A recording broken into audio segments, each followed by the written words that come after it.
அடுத்ததாக மாநில கொள்கை பரப்பு செயலாளர் அண்ணன் அசுரன் சரவணன் அவர்கள் உரையாற்றுவார்.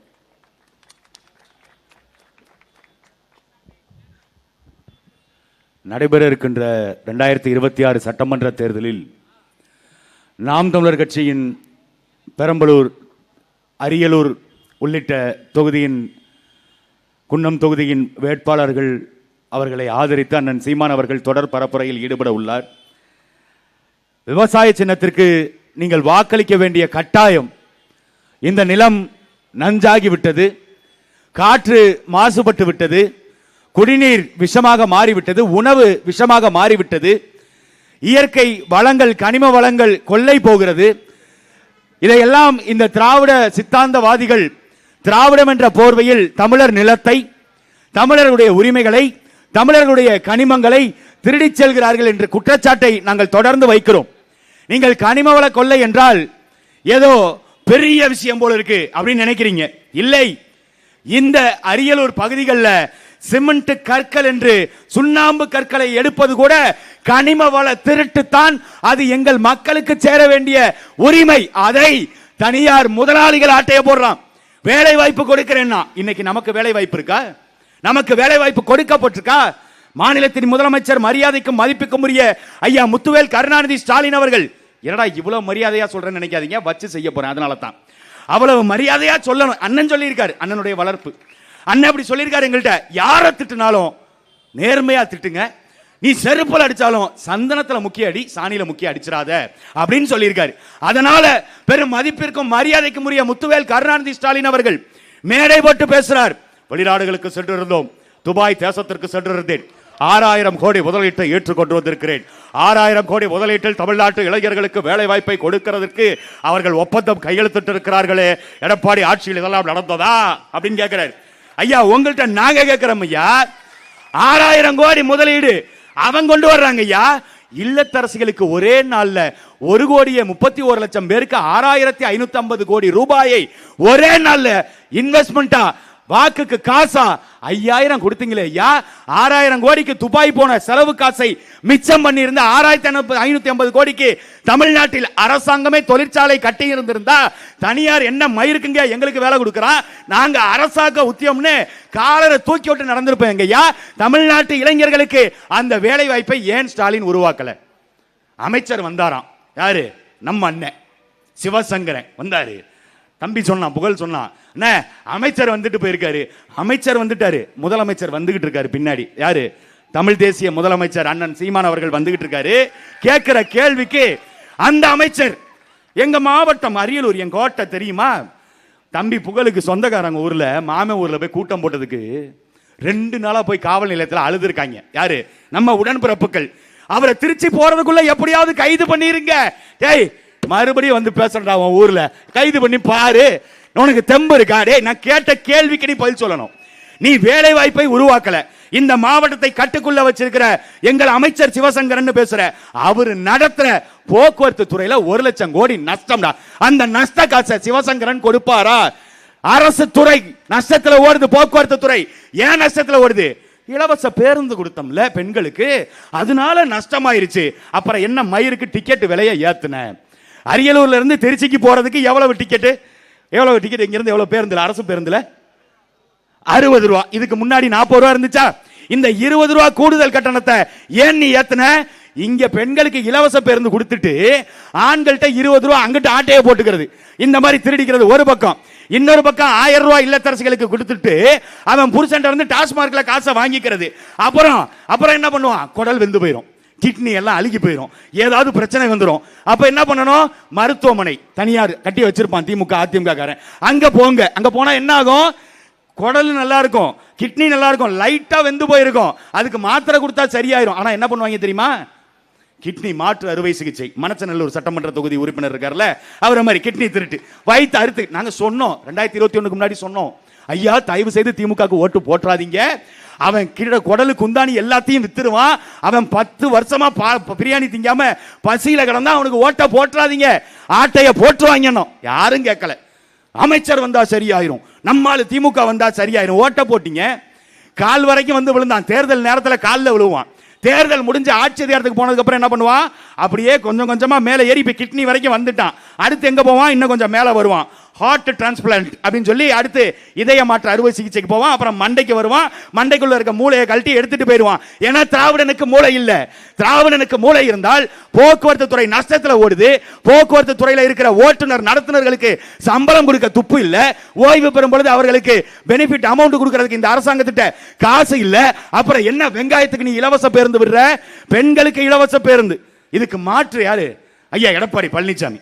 அவர் பெண்களுக்கு இலவச பேருந்து கொடுக்கிறாரா? நான் இவர் எப்படி? ஐயா எடப்பாடி பழனிசாமி எப்படிப்பட்டவர் தெரியுமா? உங்களுக்கு எல்லாம் தெரியாது.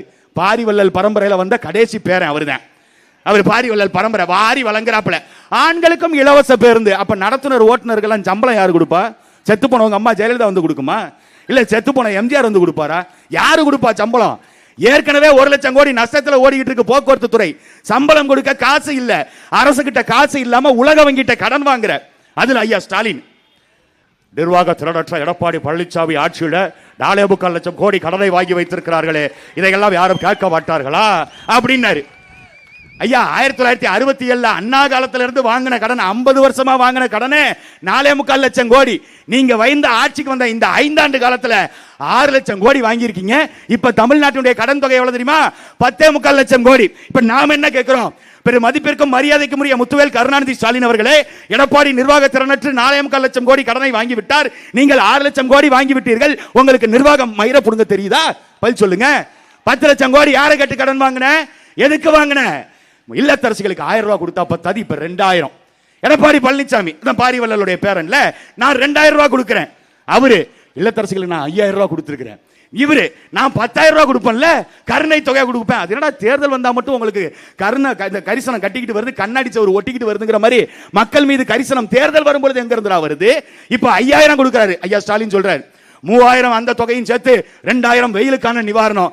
ஐயா வெயில் 2026 தான் வருவேன்னு சொல்லிச்சுங்களாங்க ஐயா? இல்ல சூரியன் 2026 தான் போட்டு சுட்டரிக்குதா? 25 வெயில் காலம் வரல, கோடை காலம் வரல, 24 வரல, 23 வரல, 22 வரல, 21 வரல, 26 வருது. தேர்தல் வருது, அதனால வருது.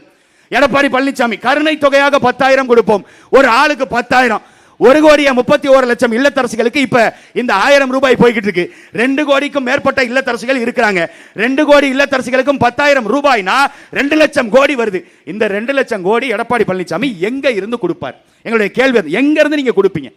கொடநாடு அந்த இதுல கொலை வழக்குல கொல்லப்பட்டு அதுல நிறைய பத்திரங்கள் காணாம போனதா சொல்றாங்களே, அந்த சொத்தை வித்து கொடுப்பீங்களா? அம்மையார் ஜெயலலிதா வருமானத்துக்கு அதிகமாக சொத்து சேர்த்து வச்சிருந்தாங்க, அந்த காசெல்லாம் மிச்ச பேங்க் அக்கவுண்ட்ல இருக்குது, அதை எடுத்து இந்த 2 லட்சம் கோடியை கொடுப்பீங்களா? எங்க இருந்து மிஸ்டர் கொடுப்பீங்க? எடப்பாடி பழனிசாமி எங்க இருந்து கொடுப்பாரு? அவரு அடுத்த இன்னொரு பக்கம் சிறப்பு திட்டம், நாங்க வீட்டுக்கு ஃப்ரிட்ஜ் கொடுக்க போறோம். எடப்பாடி பழனிசாமி இதெல்லாம் புரட்சி திட்டங்கள், தமிழ்நாட்டில் புரட்சியை ஏற்படுத்தக்கூடிய திட்டங்களின் வகையில் இதெல்லாம் வருது. வீட்டுக்கு நாங்க ஃப்ரிட்ஜ் கொடுக்க போறோம். அவரு நீ ஃப்ரிட்ஜ் கொடுக்குறியா? ஆக நான் யாரு? சாதாரண ஆளா? கருணாநிதியுடைய மகள்ல இப்ப நான் என்ன பண்ற பாரு அப்படின்னு இவர் 8000 ரூபாய்க்கு கூப்பனு. ஏன்னா 10 வருஷம் கூப்பல உட்காந்துருந்தாங்கல்ல, இப்ப அந்த கூப்பல மறுபடியும் உட்காந்துடக்கூடாதுன்னு கூப்பன் 8000 ரூபாய்க்கு. அந்த 8000 ரூபாய் எடுத்துட்டு போய் என்ன பண்ணலாம்? 8000 ரூபாய் கூப்பனை கொண்டு போய் நீங்க கடையில கொடுத்து நீங்க மிக்சி வாங்கிக்கலாம், கிரைண்டர் வேணா வாங்கிக்கலாம், டிவி வேணா வாங்கிக்கலாம், ஃப்ரிட்ஜ் வேணா வாங்கிக்கலாம், இண்டக்ஷன் ஸ்டவ் வேணா வாங்கிக்கலாம். இவ்வளத்தையும் இலவசங்கள் கொடுக்குறாங்க பாருங்க. எப்பேற்பட்ட புரட்சியாளர்கள், எப்பேற்பட்ட தாராள பிரபுக்கள். ஐயா எடப்பாடி பழனிசாமி பாரிவள்ளல் பரம்பரை, ஐயா ஸ்டாலின் பேகனுடைய கடைசி வாரிசு. அதனால வாரி வாரி இறைக்கிறாங்க. வச்சுக்கங்க விளக்கென்ன இதெல்லாம் கொடுக்குறியே, அந்த அடுப்புல வச்சு சமைக்கிறதுக்கு இல்ல ஃப்ரிட்ஜில் வைக்கிறதுக்கு காய்கறி, தக்காளி, சுண்டக்காய், வெண்டைக்காய் இதெல்லாம் யாரா கொடுப்பா? இந்த விவசாயி தான்டா கொடுக்கணும். அதைத்தாண்டா நாங்க சொல்றோம். அந்த விவசாயம் அரசு பணின்னு சொல்றோம்டா. நீ சமைக்கிறதுக்கு சொல்ற, வீட்டுல டிவி பார்க்கறதுக்கு சொல்ற, இதெல்லாம் கொடுக்கிற. மின்சார கட்டணம் யாருங்கய்யா கட்டுவா? டிவி கொடுத்துட்ட, மிக்சி கொடுத்துட்ட, கிரைண்டர் கொடுத்துட்ட, வாஷிங் மிஷின் கொடுத்துட்ட, ஃப்ரிட்ஜ் கொடுத்துட்ட, எல்லாம் கொடுத்துட்ட. வீட்டுல கரண்ட் பில் யாரு கட்டுவா? கரண்ட் பில் இந்த ஆட்சியில 4 முறை உயர்த்தப்பட்டிருக்கு. மின்சார கட்டணம் நமக்கு 1 யூனிட் மின்சாரம் 5 ரூபாய், தனியார் முதலாளிகளுக்கு 1 யூனிட் மின்சாரம் 3 ரூபாய், நாட்டு மக்களுக்கு 5 ரூபாய், தனியார் முதலாளிகளுக்கு 3 ரூபாய். நமக்கு எப்ப கரண்ட் போகும், எப்ப வரும், எதுவும் கிடையாது, எந்த கணக்கு வழக்கம் கிடையாது. நினைச்சா புடுங்குவான், நினைச்சா இது பண்ணிடுவான். நம்ம ஊர்ல கிராமத்துல நம்ம அம்மாக்கள்லாம் உட்காந்துக்கிட்டு இந்த கரண்ட்டுக்காரனுக்கு கையில கட்ட வர புடுங்கிட்டு போயிட்டான், பேதியில போவான் அப்படின்னு நம்ம அம்மாக்கள் திட்டுவாங்க. புடுங்க சொன்னது யாரு? முதலமைச்சர். புடுங்க சொன்னது யாரு? அந்த மின்சாரத்துறையை கையில வச்சிருக்கிற அமைச்சர் பெருமக்கள். புடுங்க சொன்னது யாரு? அங்க இருக்கிற அதிகாரிகள். ஆனா திட்டு வாங்குறது யாரு? பியூஸ புடுங்கிட்டு போன நம்மாளு. அப்படி இவர்கள் தனியார் முதலாளிகளுக்கு தடையற்ற மின்சாரம், 3 ரூபாய்க்கு தடையற்ற மின்சாரம், 24 மணி நேரத்தில் ஒரு நொடி கூட மின்சார துண்டிப்பு இருக்காது, மின்சார இது இருக்காது, அவங்களுக்கு சலுகை. அப்ப யாருக்கான அரசாங்கமா இது இருக்கு? நாம குடிக்கிற தண்ணி பாட்டில்ல வாங்கி குடிக்கிறது 20 ரூபா. அதை எடுக்கிற தனியாருக்கு அரசாங்கம் எவ்வளவு தெரியுமா விக்குது? வெறும் 20 காசுக்கு. 1 லிட்டர் தண்ணியை 20 காசுக்கு விற்கிறான். அந்த தண்ணியை தனியார் முதலாளி 20 ரூபாய்க்கு நமக்கு விற்கிறான். அப்ப யாருக்காக இவர்கள் ஆட்சி செய்யறாங்க? தனியார் துறைமுகங்கள், தனியார் விமான நிலையங்கள், விமானம் தனியார், வண்டி ஓட்டுற பஸ் ஓட்டுறது பஸ் தனியார், எல்லாமே தனியார். நீங்க பார்த்திருப்பீங்க, தனியார் பேருந்துகள் தேசிய நெடுஞ்சாலைகள்ல அவ்வளவு லாபத்துல ஓடுது. தனிப்பெரும் முதலாளிகள் இவ்வளவு லட்சம் பேரு இவ்வளவு பஸ் லாபத்துல ஓட்டுறான். ஆனா தமிழ்நாடு அரசாங்கம் ஓட்டுகின்ற தமிழ்நாடு அரசு போக்குவரத்து துறை 1 லட்சம் கோடி நஷ்டம்னா அமைச்சர் சரியில்லைங்க, அமைச்சர் சரியில்லை. அமைச்சரை மாற்றணும். அமைச்சரை மாற்றணும் என்ன பண்ணணும்? அண்ணன் சிவசங்கரனுக்கு பதிலாக திமுக வேற யாராவது நிற்பாங்கன்னா திமுக இருக்கவனுக்கு மூளை இருக்காது. அவனுக்கு நீங்க ஓட்டு போட்டு என்ன பயன் இருக்க போது? நான் ஒன்னே ஒன்று கேட்கறேங்க, எங்க ஐயா ஸ்டாலினுக்கு மூளை இருக்கா? மூளை இருந்தா செந்தில் பாலாஜியை கூட சேர்த்திருப்பாரா? சரி, அவருக்கு உண்மையிலுமே மூளை இருந்துருந்துச்சுன்னா கடைசியா இப்ப ஓபிஎஸ் கூப்பிட்டு சேர்த்து வச்சிருப்பாரா? அந்த ஓபிஎஸ் உண்மையிலுமே நல்லா மானஸ்தான் நினைச்சேன், உண்மையிலுமே. ஆனா இப்பதான் தெரியுது, சோத்துல உப்பு போட்டு திங்கிற அந்த பரம்பரையிலே அவங்க பரம்பரைக்கே பழக்கமே இல்லை போல இருக்கு. அப்படிப்பட்ட ஆளு ஓபிஎஸ். ஐயா ஸ்டாலின் பேசுறாரு, எவ்வளவு பெரிய விசுவாசி தெரியுமாங்க ஓபிஎஸ். அம்மையார் ஜெயலலிதாக்கு விசுவாசமா இருந்தவர். அம்மையார் ஜெயலலிதா சிறைக்கு போகும் பொழுது ஓபிஎஸ்ஐ 3 முறை முதலமைச்சர் பொறுப்புல உட்கார வச்சுட்டு போயிருக்காரு. யாரு சொல்றா? ஸ்டாலின். விசுவாசம் மிக்கவர். நாங்க கேட்கிறோம், உண்மையிலுமே அம்மையார் ஜெயலலிதா மீது விசுவாசம் இருந்திருந்ததா? ஜெயலலிதாவினுடைய சேலையை சட்டமன்றத்துக்குள்ள உருவிய திமுகவோடு எந்த காலத்திலும் ஓபிஎஸ் சேர்ந்திருக்க மாட்டார். ஆனால் அவருக்கு விசுவாசம் இல்லாதனாலதான், அவருக்கு அதை பத்தி கவலை இல்லாதனாலதான் ஜெயலலிதா சேலையை ஒரு திமுக கட்சியிலே போய் சேர்ந்திருக்காருன்னா இது என்ன மாதிரியான மாற்று? இவர்கள் எல்லாம் சேர்ந்து மாத்த போறாங்களாம். இவர்கள் மாத்த போறாங்க. இவர்களுக்கு மாற்று இன்னொருத்தர். அவர் 2000 கொடுக்கிறேன், இவரு 2000 கொடுக்கிறேன். அவர் பெண்களுக்கு இலவச பேருந்து, இவர் ஆண்களுக்கு இலவச பேருந்து. அவர் தமிழ்நாட்டில் உள் நகரங்களில் மட்டும்தான் பெண்களுக்கு இலவச பேருந்து, இவர் ஆண்களுக்கும் இலவச பேருந்து. அவரு தமிழ்நாடு முழுக்க நீங்க எங்க வேணாலும் போங்க, எங்க போனாலும் பெண்களுக்கு இலவசமாக நாங்க பேருந்து கொடுக்கிறோம். இவரு 10,000 ரூபாய் கொடுக்க 8,000 ரூபாய் கூப்பன் கொடுக்கிறோம், இவர் 10,000 ரூபாய் கொடுக்கிறோம். இன்னொருத்தர் புதுசா வந்து நாங்க தாலிக்கு தங்கம் கொடுக்க போறோங்க, 1 பவுன் தங்கம் கொடுக்க போறோம். 1 பவுன் தங்கம் இன்னைக்கு என்ன விலை ராஜா விக்குது? அவனை சொல்லுங்க, 1 பவுன் தங்கம் இன்னைக்கு என்ன விலை? இதை மட்டும் நீ சொல்லிரு பாப்போம். ஆண்டொன்றுக்கு 10 லட்சம் திருமணங்கள் நடக்குது. 10 லட்சம் திருமணம்னா ஒரு நாளைக்கு, அதாவது 10 லட்சம் திருமணம்னா 1 பவுன் 1 லட்சத்துக்கு மேல தாண்டி போயிருச்சு. அதுவே வருஷத்துக்கு 1 கோடி, 5 வருஷத்துக்கு 5 கோடி. இந்த 5 கோடி காசை எங்க இருந்து கொடுப்ப? எங்க இருந்து உனக்கு பணம் வரும்? மாசம் மாசம் நான் 2500 கொடுக்குறேங்க. அவங்க 2000 தான் கொடுக்குறாங்க, நாங்க 2500. கேட்டா அண்ணன் சீரு, ஆயா சீரு, பாட்டி சீரு. என்னங்கடா டேய், உங்க கொள்கை தான்டா என்ன? உங்க கட்சியினுடைய தலைவர் இலவசங்களை அறிவிக்கிறார். அந்த கட்சிக்காரங்க அருண் ஒருத்தர் இருக்காப்லங்க, திருச்செங்கோட்டில் வேட்பாளராக நிற்கிறாரு. இங்க வேணா காணொலி இருக்கு, போய் எடுத்து பாருங்க. அவர் பேசுறாரு, இலவசங்களை கொடுத்து நாட்டு மக்களை, ஏழைகளை அடிமையாக்கி விட்டார்கள், அவர்களை சோம்பேறியாக்கி விட்டார்கள். மேடையில் ஒரு ஐஎஃப்எஸ், நம்ம அண்ணாமலை இருக்கார்ல, ஐபிஎஸ் எதுக்கு படிச்சாருன்னு தெரியாம, எதுக்கு படிச்சாரு, எதுக்கு வேலைக்கு சேர்ந்தாரு, எதுக்கு வேலையை விட்டாரு, எதுக்கு பிஜேபிக்கு போனாரு, எதுக்கு இப்ப நாசமா போய் தெருவில் உட்காந்துருக்காருன்னு தெரியல. அந்த மாதிரி ஐஎஃப்எஸ் அருண்குமார்னு ஒருத்தர் எதுக்கு படிச்சாரு, எதுக்கு வேலை வாங்கினாரு, எப்படி போனாரு, இப்ப எதுக்கு அந்த தவிட்டு தற்கொலை கட்சியில போய் சேர்ந்தாருன்னு தெரியல. அவர் அங்க அப்படி பேசிக்கிட்டு இருக்காரு, இவர் இலவசங்களை அறிவிச்சுக்கிட்டு இருக்காரு. அவங்க கட்சி பெண்மணி ஒருத்தவங்க கூட்டத்தில் பேசிக்கிட்டு இருக்காங்க, கொடுக்காதே கொடுக்காதே, இலவசங்கள் கொடுக்காதே, கெடுக்காதே கெடுக்காதே, பெண்களை கெடுக்காதே அப்படின்னு அவங்க மேடையில் பேசுறாங்க. இவர் வந்து அண்ணஞ்சீரு 2500 தரேன், 1 பவுன் நகை தர்றேன் அப்படின்னு இவர் ஒரு பக்கம். நீங்க கொள்கை தலைவராக ஏற்றிருக்கிறீங்கல்ல, யாரை சொல்றேன்னு தெரியுது இல்ல? தவுட்டு தற்குறி. அணிலே அணிலே ஓடி வா, கரண்ட் மரத்தில் ஏறி வா, மரத்து மேலே ஏறி வா, வரும்பொழுது தர்பூசணி கொண்டு வா, கையில் வாங்கலைன்னா தூக்கி வண்டிக்குள்ள போட்டாங்க. ஒரு கட்சி தலைவன் வண்டியில போய்கிட்டு இருக்கான், தர்பூசணி பழத்தை தூக்கி வண்டிக்குள்ள தூக்கி போட்டாங்க. இது ஒரு கூட்டம். அவருடைய கொள்கை தலைவர் யாரு? பெரியார். அந்த பெரியார் ஈவேரா என்ன சொல்லியிருக்காரு? பெண்கள் தாலி அணிவது அடிமை சின்னம், அந்த அடிமை சங்கிலியை உடைத்தெறிய வேண்டும் என்றால் பெண்கள் தாலியை அறுத்து எறிய வேண்டும். இது பெரியார் கொள்கை தலைவர், தாவேகாவுடைய கொள்கை தலைவர். தாவேகாவினுடைய தலைவர் என்ன சொல்றாரு? அந்த தாலிக்கு 1 பவுன் தங்கத்தை நாங்கள் கொடுக்கிறோம். அப்ப கொள்கை தலைவரை செருப்பு கழட்டி அடிச்சிருக்கீங்களா மிஸ்டர் விஜய்? அவர் என்ன தூக்கி போட்டு மிதிக்கிறீங்களா? இல்ல தாலி அணிவது அடிமை சின்னம்னு பெரியார் சொன்னதை நீங்க ஏத்துக்கலையா? சொல்லணும்ல. கொள்கைக்குள்ளே அவர்களுக்கு முரண். அவர் வந்து நாங்கள் நல்லாட்சி கொடுக்க போறோம், இங்க ரெண்டு பேருக்கு தான் போட்டிய, ஒன்னு அவங்க இன்னொன்னு திமுக அப்படின்னு அவரு அங்கிட்டும் இங்கிட்டும் குறுக்க மறுக்கட்டே பைபாஸ்ல குறுக்க மறுக்க போவாதீங்கடா சொன்னா கேட்க மாட்டேங்கிறான். இன்னைக்கு பாண்டிச்சேரியில போனா பைபாஸ்ல இன்னைக்கு ஒருத்தன், உண்மையிலுமே எனக்கு ஒரு சந்தேகம் இருக்குங்க, தமிழ்நாட்டு மக்கள்கிட்ட வாக்கு கேட்டு வந்தாங்களா இல்ல தமிழ்நாட்டு இளைஞர்களை குழி தோண்டி புதைச்சு புதகுலிக்கு அனுப்புறதுக்கு இவன் கட்சி ஆரம்பிச்சானு தெரியல. இது வரைக்கும் 54 பேர் செத்து போயிருக்கான் இவன் கட்சி கூட்டத்துக்கு போய். தமிழ்நாட்டில் ரெக்கார்டு பிரேக் பண்ணிட்டு இருக்கான். 54 பேரை கொண்டிருக்கிறான் ஒருத்தன். கட்சி ஆரம்பிச்சு வரும்பொழுது அவர் வந்து உங்களுக்கு நிப்பாரா? எதுல நிப்பாரு? இதுல பெண்கள்லாம் எங்க அண்ணன் எங்களை கைவிட மாட்டாருங்க, எங்களை நல்லா பார்த்து பாருங்க. அவர் பாருங்க படத்துல தங்கை சென்டிமெண்ட் என்னத்தான் செஞ்சு புட்டோம் அண்ணன் தங்க ஆயி புட்டோன்னு பாட்டை போடும் பொழுது கண்ணீர் தாரையா தொரன்னு ஊத்துதுங்க. அவ்வளவு சென்டிமெண்டா அவர் பேசுறாருங்க அப்படின்னு சொல்லி பெண்கள் நினைக்கிறாங்க. நீங்க அப்படி நினைக்கிறீங்க? உங்களை தங்கச்சியாக அவர் பார்க்கிறாரு நீங்க சொல்றீங்கல்ல, உங்களை மதிப்பாருன்னு சொல்றீங்கல்ல. கட்டின பொண்டாட்டிங்க 25 வருஷம் காதலிச்சு கல்யாணம் பண்ணி குடும்பம் நடத்தி அவர்களை கட்சிக்காரன் விமர்சிக்கும் பொழுதே ஒரு வார்த்தை பேசல. கட்டின மனைவிக்கு உண்மையாக இல்லாதவர் உங்களுக்கு எப்படி உண்மையாக இருப்பார்? இதை முதல்ல மக்கள் சிந்திங்க. வர்றாரா நடிக்கிறாரா சொல்றாரு, ரெண்டு பேருக்கு தான் போட்டி. அப்படி இல்ல, இங்க ரெண்டு போட்டி தான். ஒண்ணு திராவிடம் பேசிக்கொண்டு தமிழ்நாட்டில் ஆற்று மணலை திருடிக்கொண்டு தமிழ்நாட்டில் கனிம வளங்களை திருடிக்கொண்டு தமிழ்நாட்டு மக்களுடைய வேலை வாய்ப்பை பறித்து கொண்டு தமிழ்நாட்டு இளைஞர்களுக்கு வேலை வாய்ப்பு கொடுக்காமல் தமிழ்நாட்டு மக்களை சோம்பேறியாக்கி தமிழ்நாட்டு மக்களுடைய தாலி அறுக்கின்ற திராவிடமா, இதையெல்லாம் பாதுகாத்து தமிழர்களுக்கு நல்ல வாழ்வியல் கொடுக்கின்ற தமிழ் தேசியமா? இந்த ரெண்டு பேருக்கு தான் போட்டி. ஒன்னு திராவிட சித்தாந்தம், இன்னொன்னு தமிழ் தேசியம். இப்படித்தான் இருக்கு காலம். ஆனா இவங்க மாத்துறாங்க, நாங்க எப்படியும் ஜெயிச்சுட்டு நாங்க அதை பண்ணிடுவோம் இதை பண்ணிடுவோம். இவங்க பேசுறதெல்லாம் கேட்டோம்னா அரியலூர் மாவட்டத்தில் சிமெண்ட் இல்லைங்க, இன்னொரு 5 அடி கூட சேண்டி நீங்க மட்டும் தோண்டிட்டீங்கன்னு வைங்களேன், உள்ள இருந்து தங்கமா தண்ணியா வெளியில வரும். குடிச்சா நம்ம அப்படியே பொன்னிறத்தா மாறிடுவோம். அப்படி அள்ளி விடுறது. ஏன்னா வாக்குறுதி தானே. ஏற்கனவே திமுக 505 தேர்தல் வாக்குறுதி கொடுத்துச்சு. எத்தனை நிறைவேற்றி இருக்குது? ஒன்றும் கிடையாது. ஆசிரியர்களுக்கு சம்பளம் கொடுக்கல, மருத்துவருக்கு கொடுக்கல, செவிலியருக்கு கொடுக்கல, அரசு ஊழியர்கள் யாருக்கும் சம்பள உயர்வு இல்ல, யாருக்குமே ஓட்டுநர் நடத்துனருக்கு பணம் கொடுக்கல.